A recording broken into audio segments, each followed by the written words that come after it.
Next, we have Divya Fry.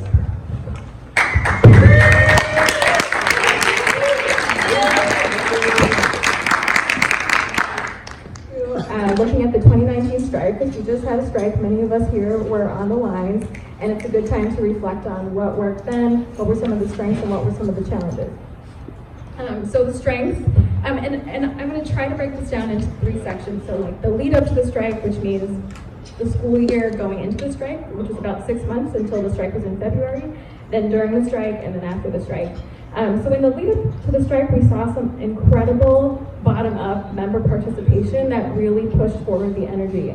You can see 2 photos that show kind of examples of that. The top one is there were 2 Wildcat sick-outs that were coordinated across mostly secondary teachers that happened, one in the fall of 2018 and one in the winter, I think it was January. And that really galvanized the energy towards, wow, we might actually go on strike. We also had some sort of union-wide activities like hours of power that were taken up by teachers in their local areas to make them even bigger. So the second is a photo of the East Oakland picket at 73rd and East 14th. And there were hours of power across the city, but that was one where Castlemont teachers decided let's march and pick up Acorn Woodland, and they marched all the way to 73rd and East 14th, and that really brought the energy. There were also really strong organizing structures that came into place during the lead-up. We had the crisis action team, and even the cluster system. So clusters started meeting in their District 1, District 2, those school sites started meeting and making the strike our own.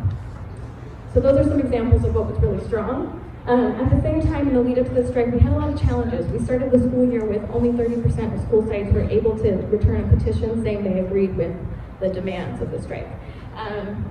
We also were at a point, I think we're already a year and a half into an expired contract, and our demands had actually been watered down already considerably. So we were asking for basically less than COLA when we went into less than a cost of living increase when we were going into a strike.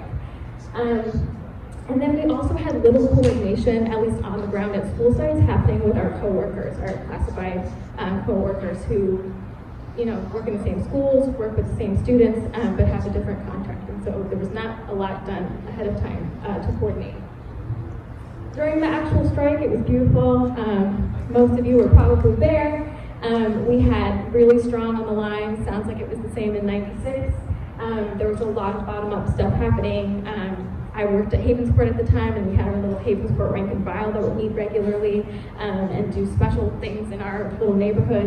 And also an important example citywide of the strength of our strike was our Solidarity School. And you can see the kids at Lions Creek down in the Ville, the 69th Ville, on the first day of the strike. So that was at the Solidarity Schools. But there were many challenges. So one thing is that there were very few bargaining updates, or really none, with specifics. So there was this constant question every day of, are we winning? I don't know. Well, they said to just keep going back on the line.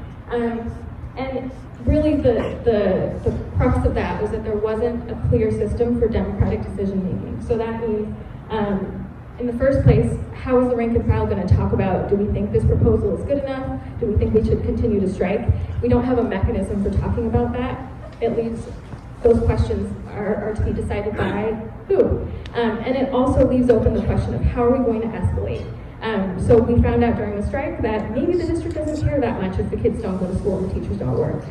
We need to do more than just be outside every day, right? The strike has to escalate in order for us to really win. And that means we have to have a plan. And without having a plan for that, without having democratic decision making, some of our ideas like shutting down the port or this citywide march were actually able to be thwarted by bureaucratic maneuvers. And then ultimately also the lack of solidarity with classified continued to be an issue. And so as the strike wore on, there was this question of, should our SEIU coworkers go in? They're not getting paid if they don't go to work. What are going to be the consequences? What are going to be the potential benefits for them? And we didn't have a clear sense of this is something that's going to be a rise for all of us. And then finally, after the strike, so we did have some significant gains on class size, and some itinerant caseloads were reduced. And we also had a key win that has become recently relevant, that the district actually needs to bargain school closures with us. Yes, we won our ULP, but we went on strike for April 29th of last year, so that's huge. We also galvanized a lot of organizing structures. Many of the clusters continued to meet following the strike. This sort of fighting spirit was normalized. You can see an example of the April 29th strike in the photo, and there was a high level of student engagement. You can see that in the top photo. So much so that, going on to the next slide, that was a weakness in a way as well, because there was a very sad student betrayal with students weighing in, asking us to vote no on the tentative agreement, and even organizing a sick out the day after our strike ended. Related to that, our TA was split. It was a 58% yes and 42% no vote, and that really leaves the union on two sides and leaves a lot of wounds that need healing. Our raise, and this is the reason why we are now so far behind the median, we still have high teacher turnover, we still have a lot of the same problems we had then. Our raise didn't even make half of the cost of living adjustment. So we continue to be in this place of being behind equivalent districts. There was no reduction to nurse caseloads, and there were cuts made to classified, to student programs, and a whole new load of school closures coming through. So all of this is not to say that it's the clearest proposal for what to do next, but the point is to leave you all with some things to think about for what were the strengths, and then what are areas that we need to build in rank and file participation in a meaningful way, not just in the organizing, but also in the decision making, so that we can have a successful strike, or at least win a successful contract.